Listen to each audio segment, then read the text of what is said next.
Hey guys, welcome to another Warrior Shaman Q&A session. I'm very excited to have you today. Just a quick insight, if you're watching the replay right now, which you probably are because it's too soon to have people doing this live, you can also post your questions in the comments and I will be replying to them next week. Quick recap of what we will be doing today in this Q&A.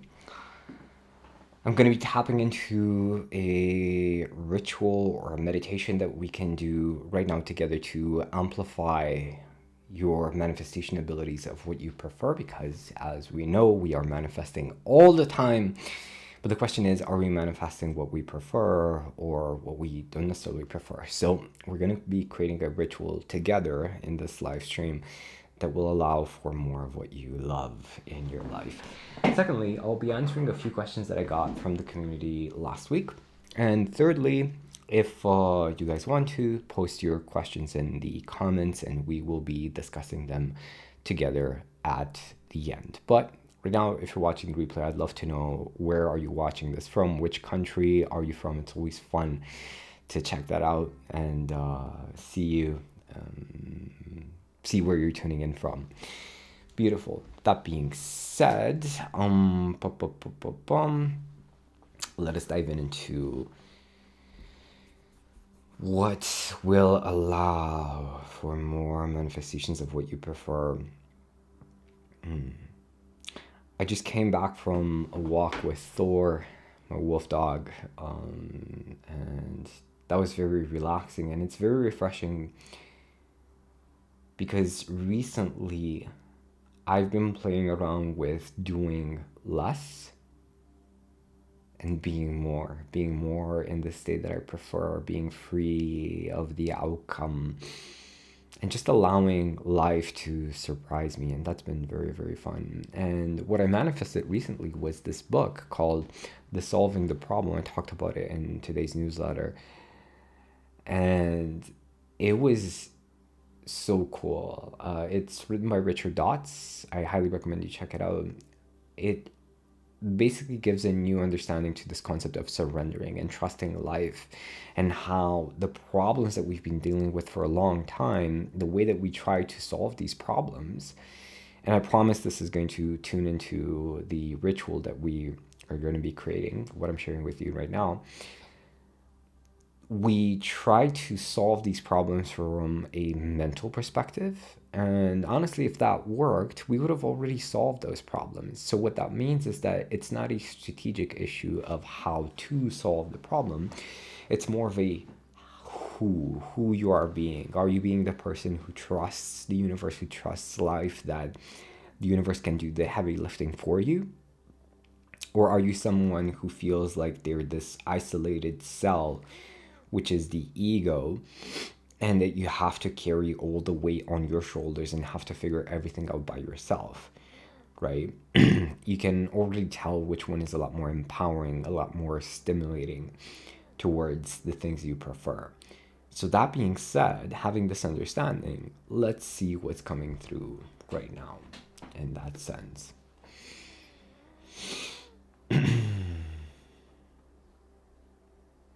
If you want to do this with your eyes closed, that's totally fine. This also will work with your eyes open, as long as your heart is open. So we're going to open up the heart first. Focus on your breathing for a bit. And notice your heart opening up, wide open. Allow your heart to both send love out into the world and also receive love. And now imagine your mind opening up like a flower. Allow the mind to receive information. Allow the mind to soften, to relax. Allow your beliefs to relax. And now let us dive in.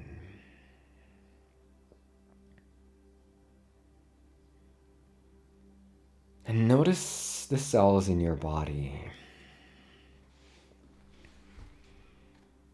Notice the cells that understand that they are part of something bigger.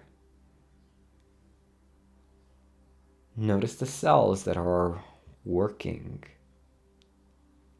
for the benefit of the body and the benefit of their neighboring cells. And notice that some specific cells are very, very in tune with their purpose in life, with who they are, and they are effectively, effortlessly working to serve that purpose. And notice that some other cells in your body are a bit confused around what their purpose is. They don't know what to do, or maybe they do know what the purpose is, what their function is, but they're not really serving that function. Allow those cells to relax, heal, and trust the collective. Trust the body, trust themselves with their purpose. And notice that your spirit, your soul, when it came into this life, it chose a specific theme, a specific archetype. And notice that you already know what that theme is, but because of certain limiting beliefs, you're not really allowing yourself to explore that theme, either because you don't believe people will value that passion that you have. But deep down, you know that choosing that theme fully, choosing to be that person, to be either the healer, either the leader, either the king, the queen, whatever your archetype is, knowing that if you fully chose that identity and you fully chose to express that identity, that would be the path of least resistance for your life. And notice that you not choosing this theme, to explore fully this theme that you chose before coming into this physical reality, you are experiencing a lot of resistance. Allow yourself to know your theme, your purpose in life, and allow those beliefs to soften that are not allowing you to fully explore that theme, to fully explore that purpose. And just imagine yourself for a moment being your full self, sharing with the world the things that you are the most passionate about. And notice that things are happening effortlessly. Because what the world needs more than anything is more people living their true purpose, their true passion, living from the heart. It needs more awakened people who trust in themselves, who trust in their ability to create and their ability to be authentically them, unapologetically them.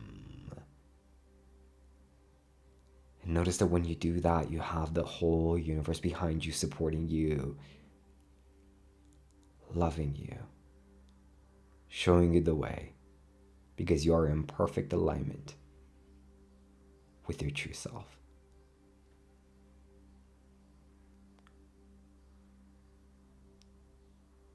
Beautiful.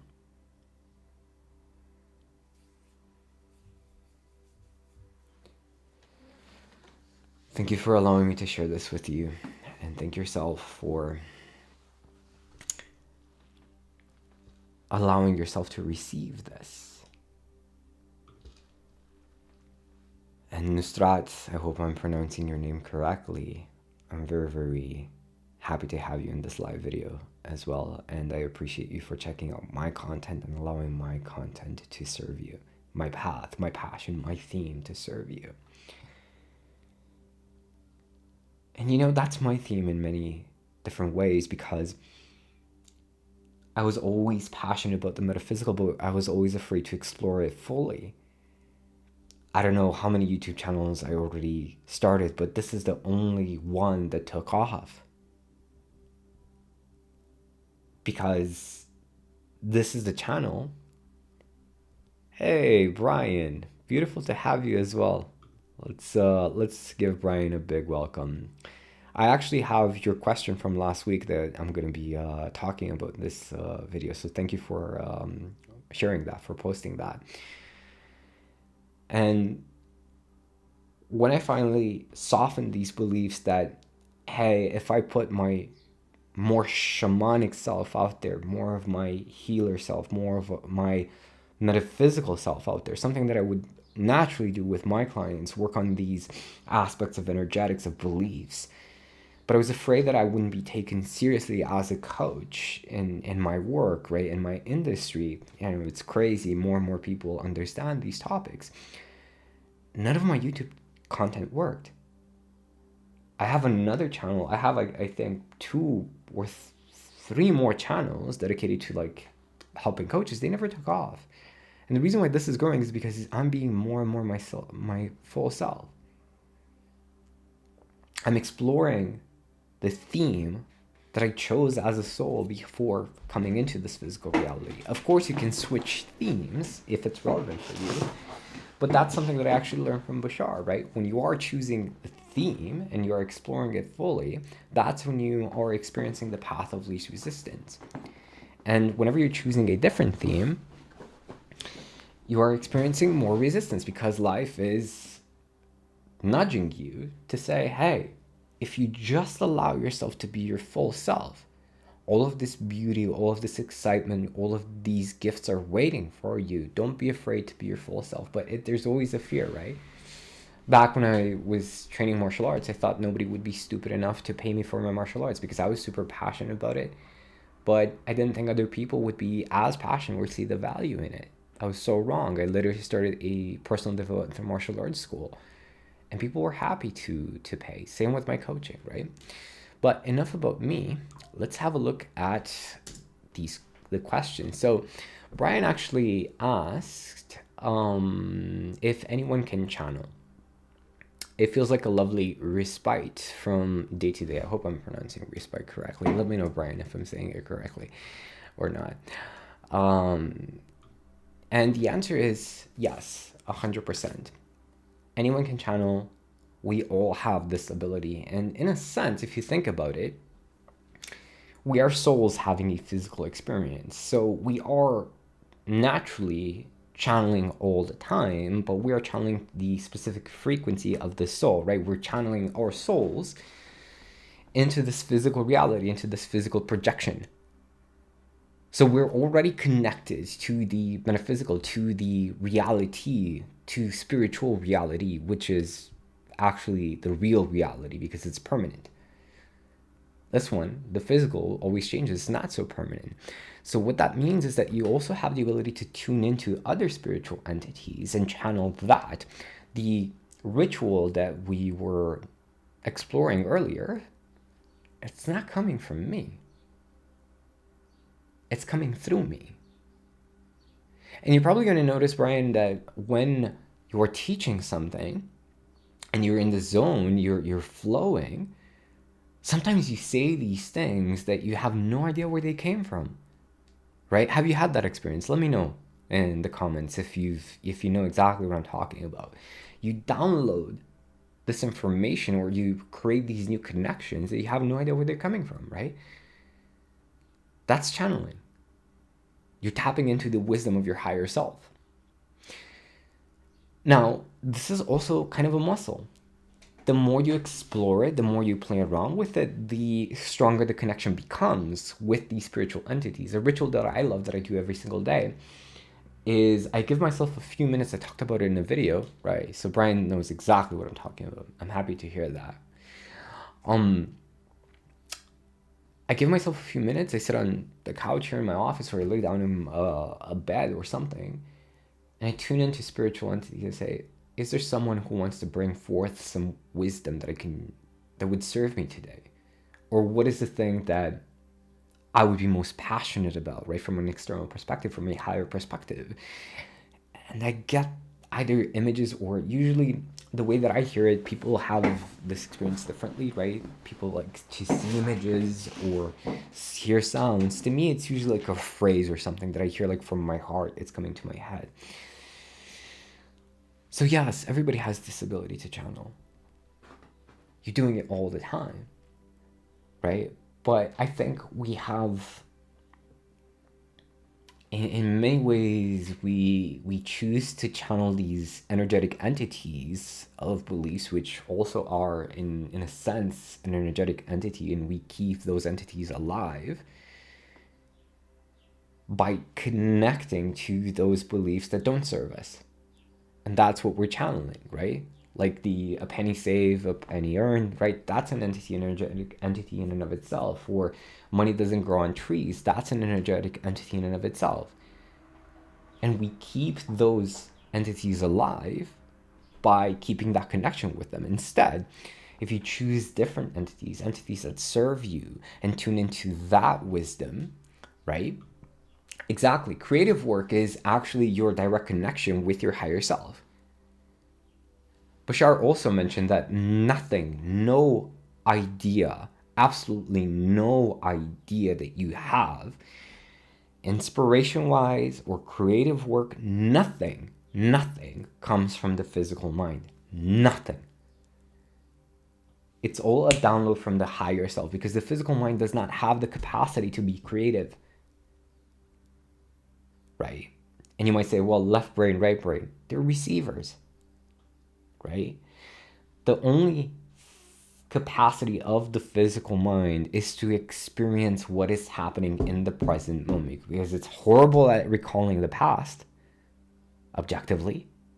It usually has a tendency to recollect, depending on how you prime your mind, to recollect negative events from the past and project them into the future. It's horrible at predicting the future. So its only capacity is to experience the present moment, right? Let's see what Brian is saying. This is interesting. I think I expected to hear a voice. It sounds like you experience a thought. I will have to practice this. It doesn't matter, right? It's different for everyone. For some people it's a thought, for some people it's a voice. There's no right or wrong. For some people it's just a feeling, like turn left or turn right. It depends on how you prefer receiving these messages, right? Is this making sense, right? This guidance from your higher self. So yeah, channel, tune into the entities that are serving you, that are showing you that you're a fucking badass, which you are in many ways, but you don't give yourself enough credit for, right? Beautiful. Now, there is another question that ties in with the ego. Sal actually asked about how the ego gets in the way of manifestation. Well, it perfectly ties into what we were talking about today. And by the way, guys, if you have any questions, just post them in the chat, whether you're watching this live or you're watching the recording. We'd love to talk about and address these questions maybe in a future live video. Or if you're watching this live, feel free to ask any questions in there. So the ego, the only role of the ego, slightly different to the physical mind, is to keep this physical experience, to give it a sense of reality. Because without the ego, you would instantly know that this is not real. That you are 100% the soul having a physical experience. So the ego is essential in keeping this illusion together. There is no physical reality without separation, without this idea of just being an isolated cell in an organism that has no clue what to do in this world, right? So the more you identify with the ego, with being isolated, the less you're going to trust the universe, life, to give more of what you need, to give you synchronicity, to give you inspiration, to give you guidance. Even though it's giving you all of that all the time, you're just not going to listen to it. So you're going to screw up your manifestations, because manifestation is, okay, I do one thing, I set an intention, but I let the universe handle the heavy lifting, right? It's like having this universal team that is working 24/7 for you, and you're kind of the leader saying, hey guys, it's not like, hey, I want you guys to do this because otherwise this horrible thing will happen. It's like, hey guys, wouldn't it be awesome if this cool thing happened? And then this army of entities, of souls, of physical reality shifts and plays around and says, you know what, that would be cool. Let's make it happen. So the ego fucks up your manifestation because it shows up as impatience. It shows up as when you're doing the inner work, but you're not seeing the results that you expected, the results that you meditated on. Maybe you're meditating on making 20K a month, you made 5, and you're like, oh, it's not working. And it goes back to, I'm doing something wrong, right? It's the I'm doing something wrong, I'm broken, this doesn't work for me. So you go back to this isolated self, into this identification with either the physical mind or the ego. They're very closely related. And then you go back to square one. All the work you ever done up until that point just disappears. I've had this many times. Every time I tune in and I chose a different state, a state of, I trust this. This is going to be amazing. This is going to work out. I don't care what happens. I don't care about the how. My business reflected that in ways that I couldn't even describe. I mean, my first 10K months, I got 10K clients, of things were running smoothly. But then I slipped back into the old self of saying, I'm the one that did this. Me, Bogdan, I created the clients. I created the results. I did this. I did that, right? It's not true. Every gift you've ever enjoyed, every challenge you've ever enjoyed that expanded your experience, was a gift. Was a concerted, I wouldn't say effort, but it was a concerted gift that you got. Because whether we like it or not, we're always connected. Always. Just like the cells in your body. Whether a cell likes it or not, it's part of a bigger organism. Part of a bigger concert. Only question is, are we going to accept this reality and fruitfully use it, quote unquote, use it to be more of who we are, to enjoy life more and more? Or are we going to fight it? Because every time I fought it, I lost. And chances are, you're probably going to lose too. But this is the thing, it's not either or. You can be both. You can both enjoy your individuality, the beauty, because the universe is learning tremendously from your physical experience. In many ways, I had a conversation with a client once about God, and I don't know, it's like, if God wills it. And I don't remember the exact conversation, but the question was, what if God doesn't know what you're going to do next? Think about it, right? If you have the ability to choose, what is the free will, right? If you have free will, how does God know what you're going to choose next? You have this freedom, right? It's not pre-established.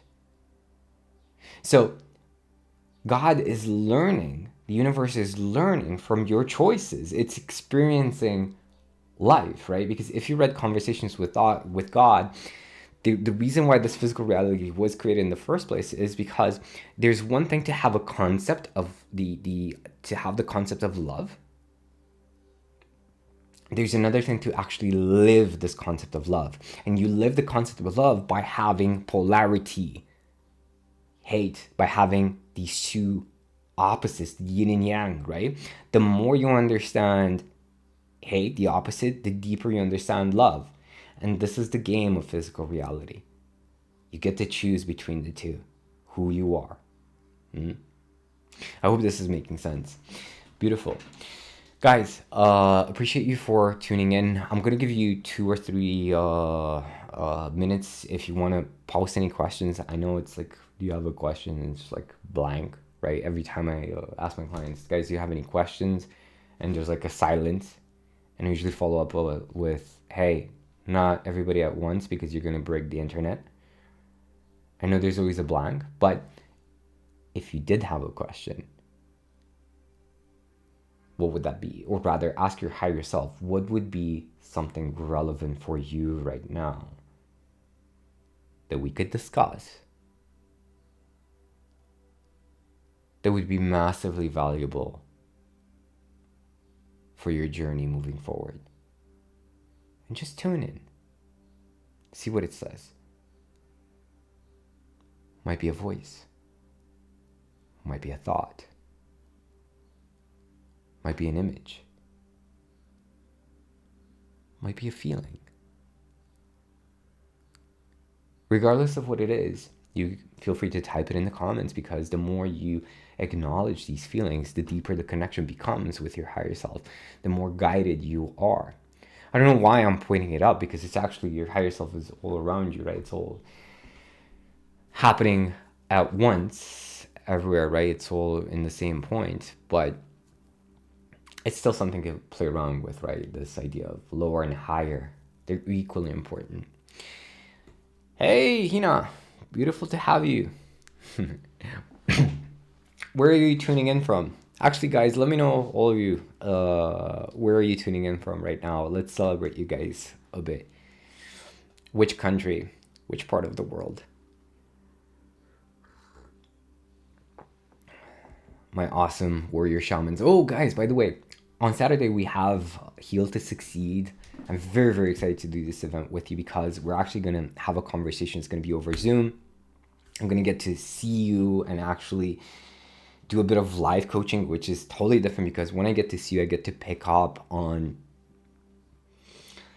micro gestures that tell me a lot about your experience and what's really happening inside of you. So that's always really fun. If you haven't booked your seat for it, you can still do so. There's a link in the description. So Hina is tuning in from Canada. That's awesome. That's awesome. I hope you guys are enjoying a bit more cool weather in Romania. It's hot as fuck right now. Like, we're you can't see it, but I've been sweating the whole day like crazy. Now it's a bit better, because it's 7:30 p.m. on my side of the world. Beautiful.